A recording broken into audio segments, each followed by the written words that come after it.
Bonjour François Morel. Ferme ta gueule. Ah, Luc Ferry, ferme ta gueule. Excusez-moi d'être un peu direct ce matin. D'habitude, j'essaie de soigner mon style. Je fais des phrases. À l'écoute de France Inter, on a tout un tas de professeurs en retraite, d'anciennes institutrices, d'inspecteurs pointilleux qui sont sensibles au beau langage. Alors souvent, je fais des efforts même quand je suis en colère. Je ne pratique pas la mandale, l'uppercut, le bourre-pif. Non, je soigne, je distille, j'emballe, j'enrobe. Je fais des circonlocutions. Mais ce matin, excusez-moi, je ne trouve rien de mieux à dire que ferme ta gueule, Luc Ferry, ferme ta gueule. Arrête de te regarder dans le miroir de ta vanité. Arrête de t'enivrer au son de ta propre voix. Arrête. Tu te contemples, tu te jauges, tu t'admires et devant ton portrait, tu es excité comme un directeur du FMI devant une femme de chambre guinéenne. Ferme ta gueule. Luc Ferry, s'il te plaît, ferme ta gueule. Les classes surchargées, le manque d'effectifs, ce n'est pas à toi que je vais apprendre ça, philosophe de mes deux, et je ne te parle pas du chômage, des plans sociaux, des gens sans avenir, sans lendemain, sans sourire. Ferme ta gueule, Luc Ferry, ferme ta gueule. La culpabilisation systématique vis-à-vis des plus faibles, ceux qui doivent toujours s'excuser de toucher les aides sociales. Pardon, messieurs, dames.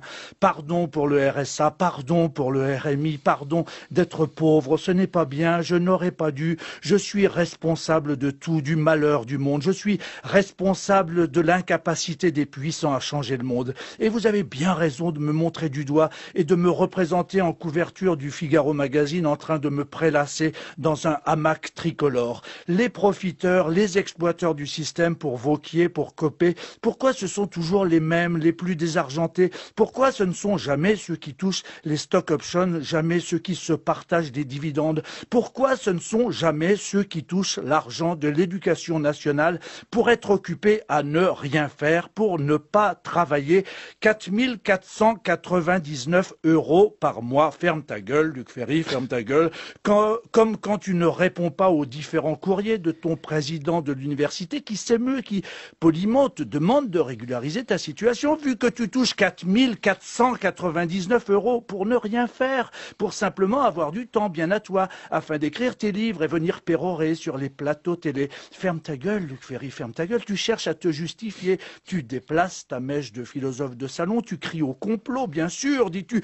Si tout cela arrive, c'est parce que tu as dénoncé des pratiques pédophiles. Oh, évidemment, juste sur un plateau de télévision, parce que devant les policiers, tu as juste fermé ta gueule, Luc Ferry, fermé ta gueule, puisque tu ne veux surtout pas avoir d'ennui. Tu veux bien colporter des ragots sans preuve, tu veux bien passer à la télévision. D'ailleurs, tu n'es pas spécialement révolté, puisque dans le milieu auquel tu appartiens, tout le monde était au courant. Ferme ta gueule, Luc Ferry, ferme ta gueule, et surtout, ne joue pas les martyrs, les victimes, ne joue pas non plus les provocateurs. Tu veux bien être pendu sous un cerisier, dis-tu, si la dénonciation de ta situation scandaleuse n'est pas liée à tes propos sur le ministre pédophile que tu dénonces. Mais Luc Ferry, il faut dénoncer les criminels qui abusent des enfants et il faut assurer ses cours quand on en a la charge. Alors maintenant, excuse-toi, rembourse les sommes qui t'ont été données et surtout, ferme ta gueule. Ça n'a rien à voir avec le sujet de ce matin. Je propose un sujet du bac pour les classes de philo la semaine prochaine.